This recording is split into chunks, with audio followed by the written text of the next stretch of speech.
السلام عليكم عاملين ايه؟ انا نوران مدكور وده بيكسل سبيس. النهارده كده كنت بسيرش وبسكرول على بنترست عشان اشوف افكار حلوه لتصاميم اعملها لكم ان شاء الله في فيديوهات جايه.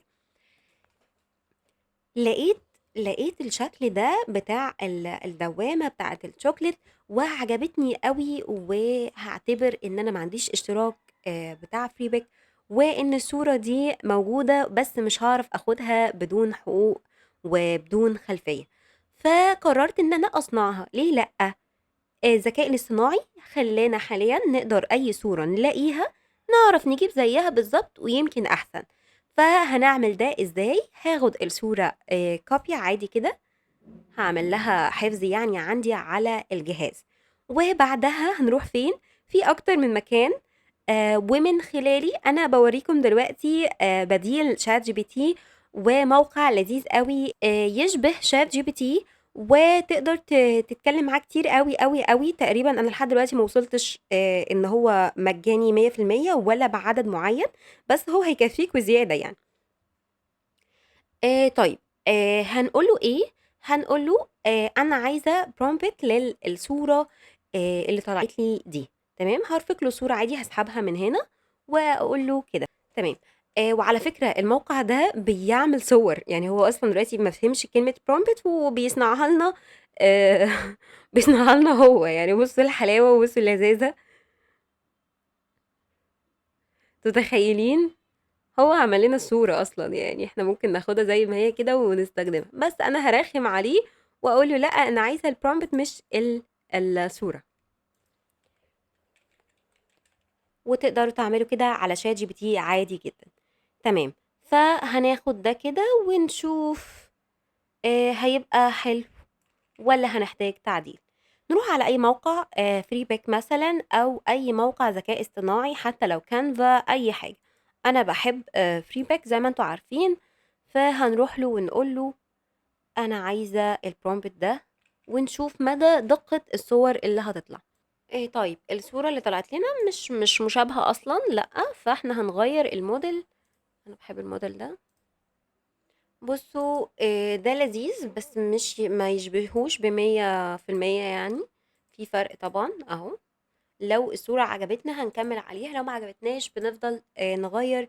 ممكن نغيّر الmodel، ممكن نغيّر النص نفسه، ما هو برضه ممكن ما يبقاش دقيق 100%، فنروح لChatGPT ونشوف أنهي أدق. تمام، عايزة prompt.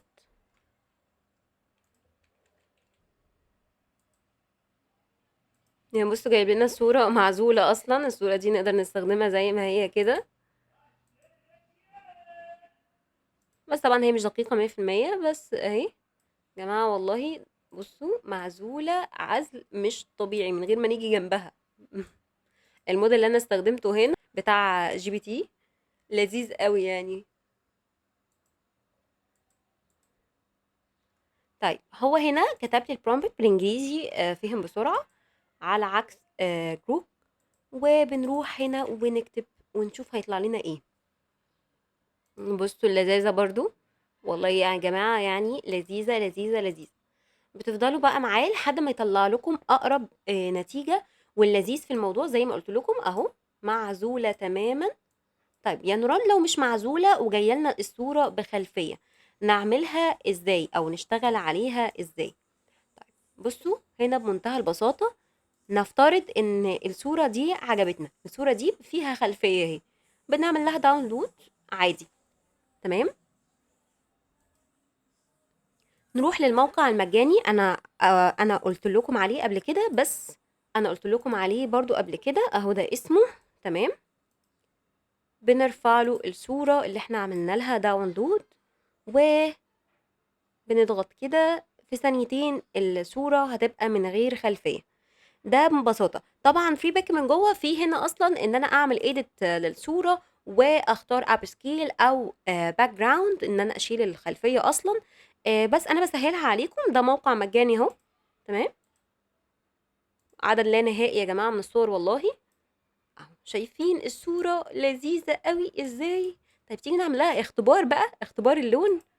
نعمل solid color وأي لون ممكن يبين ديفوهات، ممكن اللون لأ الأسود عشان ده بني، والله الأسود هيبين برضه، شايفين اللذاذة اهو، قصت الصورة بمنتهى البساطة، وده اللي طلع بالفعل معزول من الذكاء الاصطناعي. بصوا اللذاذة يا جماعة، شايفين اللمعة؟ وبكده ببساطة أي حاجة انتوا عايزينها شفتوها جميلة في أي موقع تقدروا تعملوها. يعني الصورة دي كمان تقدروا تاخدوا البرومبت بتاعها وتروحوا تصنعوه من أول وجديد بالشكل اللي يعجبكم. افتراضا مثلا ان احنا قلنا طب ليه كل ده يا نوران، ما نعمل الصورة دايركت ونستخدمها عادي. أولا الصورة هتبقى هي اللي موجودة على النت، وأنا مش شايفة ان دي حاجة لذيذة. ثانيا الجودة هتبقى وحشة جدا. يعني نعمل داونلود اهو، هوريكم الفرق ما بين اللي احنا عملناها والصورة الجاهزة. طيب نعمل هنا زوم، شايفين البكسلة؟ فليه نعمل كده؟ اي صورة تعجبكم روحوا اعملوا حاجة شبهها، دي لذيذة قوي. كل الكلام ده بقى بسهولة يتعمل. طيب عشان نطبق عملي برضو على حاجة تانية، نختار ايه مثلا؟ نختار حرف. مفيش حرف يا جماعة. ماشي اهو. ايه ده؟ ايه الفقر ده؟ حرفي اهو. ايوه. طيب نعمل لها داونلود، وعلى السريع خلينا في شات جي بي تي. تمام، نكتب له برومبت في ثانيتين. نروح نروح على اي موقع ذكاء اصطناعي. جماعة انا عايزة اجرب الذكاء الاصطناعي بتاع كانفا، تيجي نجربه سوا؟ اللي عايز يسكيب الموضوع عشان ما اطولش عليه براحته. طيب هنا هنكتب البرومبت بتاعنا ونشوف هيطلع لنا ايه. بصوا النتيجة طلعت عاملة ازاي، والله لذيذة قوي برضو، جميلة قوي. بصوا الفرق ما بين دي وما بين دي، انا حاسة ان اللي طلعت لي دلوقتي احسن وواقعية اكتر. بصوا بقى الصورة لذيذة ازاي. والله حتى كانفا يعني لذيذ يا جماعة ومجاني اهو، شايفين؟ بصوا الفرق ما بين هنا وما بين هنا، يعني ده مجاني وده بفلوس. بصوا، وطبعا كل ما تكرروا التجربة هتبقى احسن.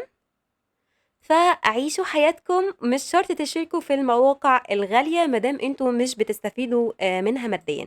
في رسالة، وهي رسالة للأسف سلبية جدا جات لي من كام يوم. وللي واخد باله، انا اي رسالة سلبية يا جماعة انا بخفيها من اليوتيوب، بخفيها من القناة بتاعتي عشان انا ما بحبش الناس السلبية، ديكتاتورية في الموضوع ده. دلوقتي لمّا حد ييجي لي يقول لي أنتِ بتعملي كل حاجة بالذكاء الاصطناعي، أنتِ فين كمصممة، أنتِ كل فيديوهاتِك ذكاء اصطناعي، أُمّال أنتِ بتعملي إيه؟ تمام. وأنا بقى لي مش عارفة 7 سنين والّا 8 سنين شغّال وما باستخدمش الذكاء الاصطناعي. حتّة إن أنت ما بتستخدمش الذكاء الاصطناعي دي حاجة ترجع لك، واللي مش حابب يا جماعة يستخدم الذكاء الاصطناعي والله دي حاجة ترجع لكم. أنا عمري ما أجبرت حد على حاجة معيّنة، أنا هنا باعرض حاجات أنا اتعلمتها زيكم، اتعلمت حاجة فطالعة أعرّفها لكم. مش معناها إن أنا باطبّقها 100% زي ما هي للعُملا، ومش معناها إن أنا ما باستخدمش الذكاء الاصطناعي للعُملا. بيقول لي الذكاء الاصطناعي ما بيدخّلش فلوس، والعميل لو عرف إن تصميم ذكاء اصطناعي ما بيدفعش. دي حقيقة، لو العميل عرف إن تصميم 100% ذكاء اصطناعي عبارة عن أنا كتبت كلمتين طلع لي التصميم، حقه تمامًا إنه ما يدفعش فلوس. بس ما لهوش أي حق كعميل إن أنا عاملة التصميم فيه عنصر أو عنصرين بذكاء اصطناعي، وكل حاجة أنا عاملاها بإيدي. العميل هيتضايق في إيه؟ إن أنا مسهّلة على نفسي القص أو مسهّلة على نفسي حاجة تانية، هتفرق معاه إيه؟ المهم النتيجة، والمهم إن أنا اشتغلت. فحبيت أرُد عشان الموضوع ما يتكررش تاني. ميرسي جدًا ليكم، ميرسي جدًا للتعليقات اللذيذة بتاعتكم، وحتى التعليقات السلبية على راسي، شكرًا ليكم.